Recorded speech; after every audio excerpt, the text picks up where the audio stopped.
Good afternoon. I am Malens, and I come from the richest country in the world.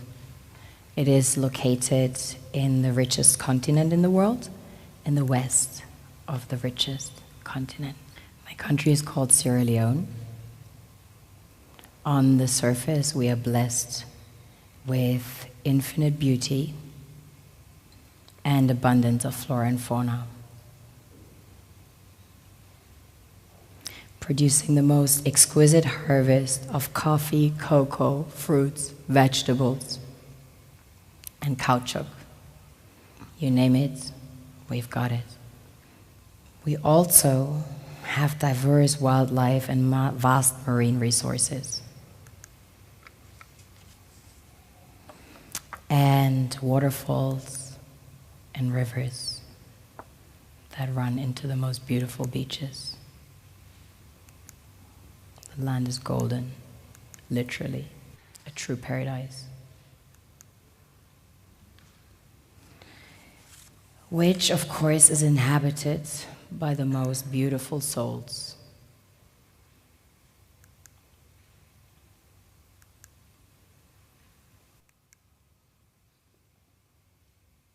We have a very strong cultural heritage.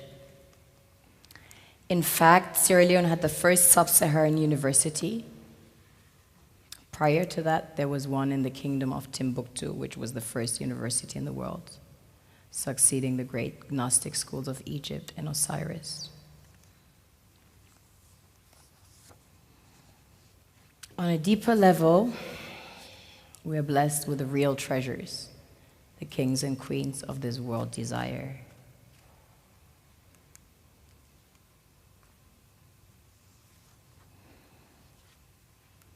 This was the largest alluvial diamond ever found. It weighs almost 1,000 carats, 969 to be precise. This beauty was found by an old lady in her backyard about 2 years ago, 125 carats. Some people mine gold in their backyards. That's quite common. Besides gold and diamonds, we have about 20 precious minerals that have been discovered as of today.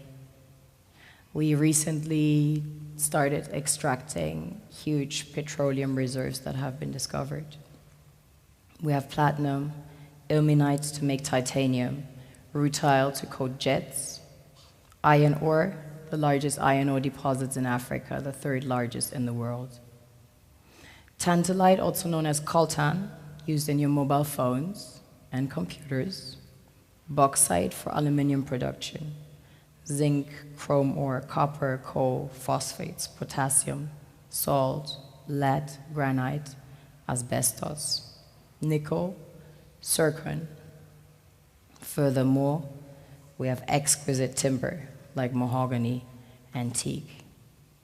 And we have the most beautiful stamps in the world. Of course, the West needs Africa's resources most desperately to power airplanes, cell phones, computers, and engines. And the gold and diamonds, of course, a status symbol to determine their powers by their core and to give value to their currencies. One thing that keeps me puzzled, despite having studied finance and economics at the world's best universities, the following question remains unanswered. Why is it that 5,000 units of our currency is worth 1 unit of your currency, where we are the ones with the actual gold reserves? It's quite evident that the aid is in fact not coming from the West to Africa, but from Africa to the Western world. The Western world depends on Africa in every possible way, since alternative resources are scarce out here. So how does the West ensure that the free aid keeps coming? By systematically destabilizing the wealthiest African nations and their systems, and all that backed by huge PR campaigns, leaving the entire world under the impression that Africa is poor and dying and merely surviving on the mercy of the West. Well done, Oxfam, UNICEF, Red Cross, Life Aid, and all the other organizations that continuously run multi-million-dollar advertisement campaigns depicting charity porn to sustain that image of Africa globally. Ad campaigns paid for by innocent people under the impression to help with their donations. While one hand gives under the flashing lights of cameras, the other takes in the shadows. We all know the dollar is worthless, while the euro is merely charged with German intellect and technology, and maybe some Italian pasta. How can one expect donations from nations that have so little? It's super sweet of you to come with your colored paper in exchange for our gold and diamonds. But instead, you should come empty-handed, filled with integrity and honor. We want to share with you our wealth and invite you to share with us. The perception is that a healthy and striving Africa would not disperse its resources as freely and cheaply, which is logical. Of course, it would instead sell its resources at world market prices, which in turn would destabilize and weaken Western economies, established on the post-colonial free meal system.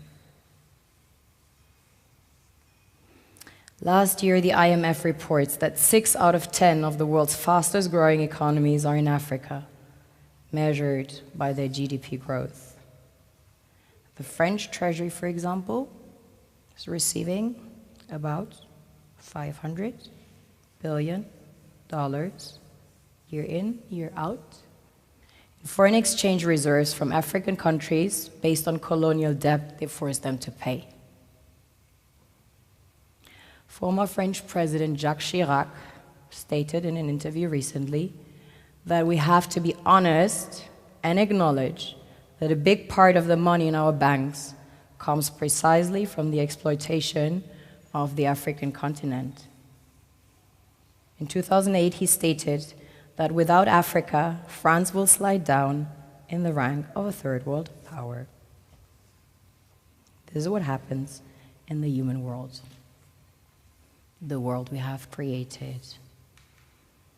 Have you ever wondered how things work in nature? One would assume that in evolution the fittest survives. However, in nature, any species that is overhunting, overexploiting the resources they depend on as nourishment, natural selection would sooner or later take the predator out because it offsets the balance. Now that I shared my perspective with you, I would like to share my initiatives with you. As a Sierra Leonean, I'm a diamond expert. I find them in the rough. What nature created from the darkest substance, under the influence of heat and pressure, transforms into the strongest, most brilliant rocks. These rocks have the consistency to stem an entire nation. These will be our future leaders. Please meet the Phalange Creative Collective I formed with 21 street kids that were orphaned and displaced as a result of the Sierra Leonean Civil War and ended up living in the street as early as age 3, growing up as outlaws of society. I name Timothy, but my gangster name na Ephim. My name is Patrick Christian Kago. My name is Alusanjalo. Call me Samusi. They call me DMX. None shall escape the visions that I see. No soul saved. Best believe. I lost my mother and father during the Civil War in Sierra Leone. I was brought up by my grandmother in the village. at the age of 5 years of age. Yeah. So this time Mama had treat me, even put poison for me, and I chop for it. The visions that In Jesus' name I pray, amen. This is not my story, not my life.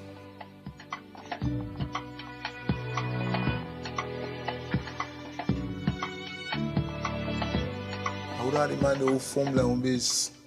Yes, I would not the first man who begin lock la base. Stay other gangster the Kaisai la base. And la base is it now. The team, all man fearful of the team. the visions that I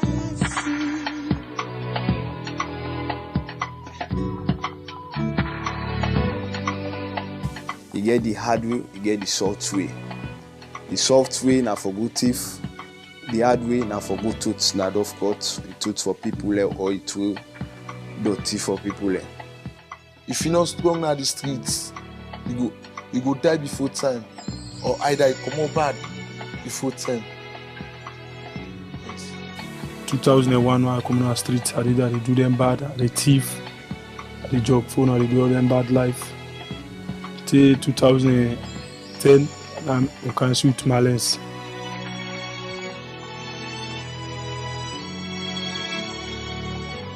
From the street, he take me to school, he go put me in school. I did live fine now. Then me own thing what I want to do in the future. I want to study law. I get that determination they always. So I want to become a lawyer. Me future than the. Best believe my breath must break. My future plan, see what I able to do for help me own family. Because I don't decide say I want to go to school, I want to be international businessman. So me some of me company the way they live their wayward life there, I wish them back go change like me. For let them go they left them style here, and then they imagine say all the rough style here not fine for mortal man. Mortal man, I more possible for the reason and wish for better future in this world.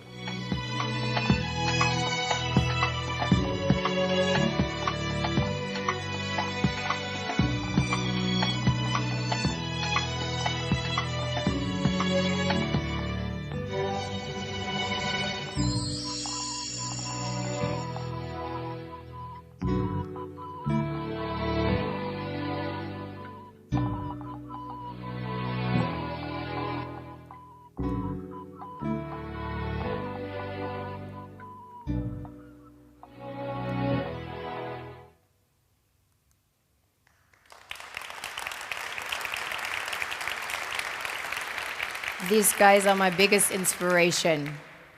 Destiny brought us together.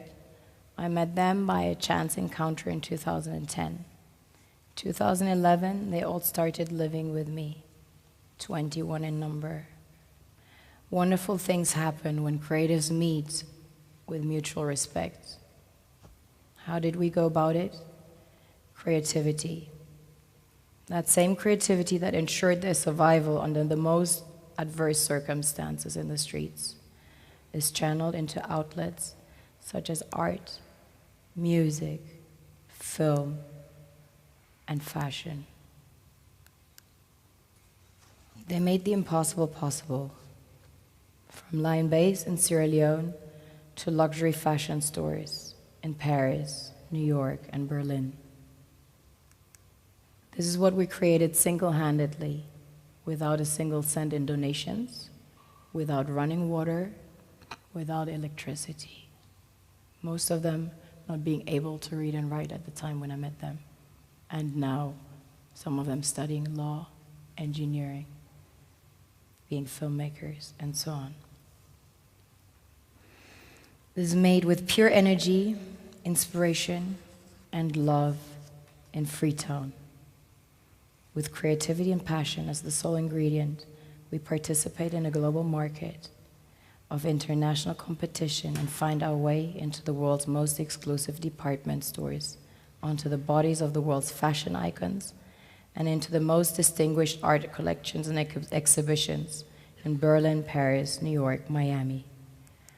A proven concept that produced self-sufficient individuals financing their own education into lawyers, engineers, filmmakers, and artists within only 3 years. A concept based on mutual respect and sharing, a blueprint that can be replicated anywhere, under any circumstances. I only had the vision and the insight to recognize diamonds in the rough, and was determined to prove to the world that the absence of donation produces quality in a self-sufficient manner. I believe charity merely creates inferiority and dependency. I want to serve as a bridge between two worlds I call home, to facilitate a fair exchange between two contrasting worlds that become powerful once balance is reinstalled. It's not about charity, it's about charity. Today I invite you to change your perspective, own your visions of a brighter world. Never see lack, see abundance, always, everywhere, and watch the universe conspire. Don't focus on problems, but on the solution. Remember, our perception of any given situation is the only thing that determines the outcome. I am Malens. I am German, too. Change your channel. Vielen Dank für Ihre Aufmerksamkeit. Thank you for listening.